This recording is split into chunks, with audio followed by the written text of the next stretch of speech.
Selamat siang, perkenalkan saya Susi Indah Situmorang dengan NIM 0431641449 Prodi Statistika.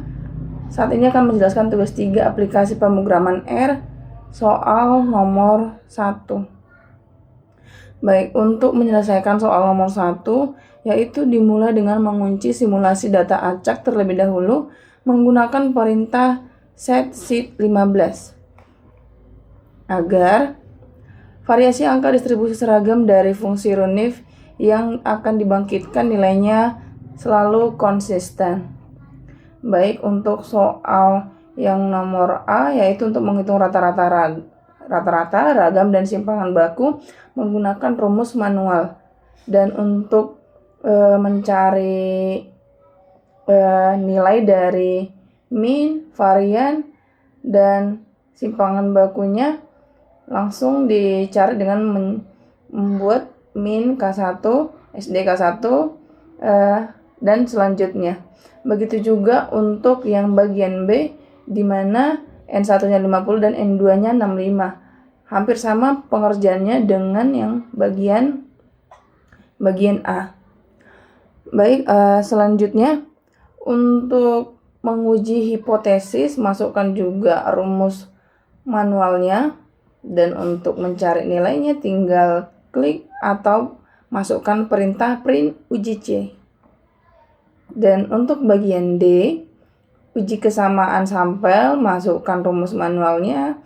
Dan untuk mencari nilainya langsung klik print uji D dan akan keluar hasilnya seperti ini. Untuk soal nomor 2 adalah pengaplikasian R pada visualisasi data dan analisis varians dari sampel yang telah diambil sebelumnya. Nah, langkah awal yang pertama sekali harus dilakukan adalah menggabungkan data kedua kelompok sampel ke dalam satu struktur data frame menggunakan fungsi data frame, di mana variabel kelompok diubah menjadi bentuk kategori menggunakan fungsi faktor. Nah, untuk yang nomor 1, yaitu untuk membuat box plot dengan perintah seperti berikut ini. Box plot nilai kelompok data soal 1, 2 dan sampai selanjutnya. Dan hasil dari box plot telah digambarkan, yaitu kelompok 1 dan kelompok 2 itu tidaklah sama, di mana pola sebarannya lebih banyak kelompok 1 dibandingkan kelompok 2. Dan untuk bagian B, yaitu untuk ANOVA satu arah atau analysis of variance. Nah, kesimpulannya yaitu karena p-value kurang dari 0,05, maka tolak H0, di mana ini membuktikan bahwa secara statistik bahwa kelompok belajar yang berbeda memberikan hasil nilai ujian yang berbeda juga secara signifikan, di mana rata-rata nilai ujian antara kelompok 1 dan kelompok 2 tidaklah sama. Soal nomor 3, yaitu visualisasi box plot. Untuk poin A, menunjuk bahwa pupuk P2 dan P3 itu menghasilkan tinggi tanaman yang cenderung lebih unggul dibandingkan dengan pupuk P1. Dengan variabilitas pertumbuhan paling lebar terlihat pada perlakuan pupuk P3.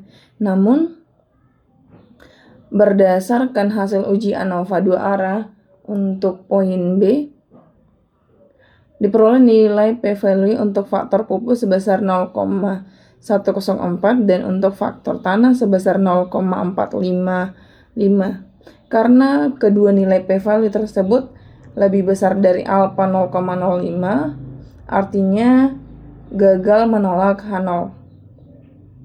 Sehingga kesimpulannya adalah baik perbedaan jenis pupuk maupun jenis tanah secara statistik tidak memberikan pengaruh yang signifikan terhadap pertumbuhan tinggi tanaman.